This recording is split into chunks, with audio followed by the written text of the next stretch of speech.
कागल पंचतारांकित औद्योगिक वसाहतीमधील सुदर्शन जीन्स कारखान्याच्या कापूस गोदामाला भीषण आग लागली। या आगीत गोदामातील कापसाच्या गाठी मोठ्या प्रमाणात जळून खाक झाल्या। विजेच्या शॉर्ट सर्किटमुळे ही आग लागल्याचा प्राथमिक अंदाज व्यक्त करण्यात येतोय। सायंकाळी 4:30 ते 5 वाजण्याच्या सुमारास ही आग लागली असून रात्री उशिरापर्यंत आग विझवण्याचं काम सुरू होतं।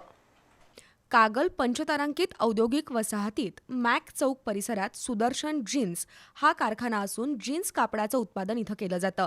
यासाठी कारखान्याच्या मागील बाजूला मोठं गोदाम बांधण्यात आलंय। या गोदामात मोठ्या प्रमाणात कापसाच्या गाठींचा साठा करण्यात आला होता।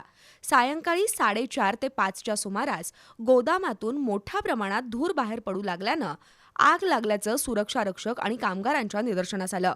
घटनेची माहिती मिळताच कागल नगर परिषद, कागल पंचतारांकित औद्योगिक वसाहत, कोल्हापूर महानगरपालिका तसंच जवाहर सहकारी साखर कारखाना असे मिळून 5 अग्निशमन बंब घटनास्थळी दाखल झाले आणि आग विझवण्याचं काम सुरू करण्यात आलं।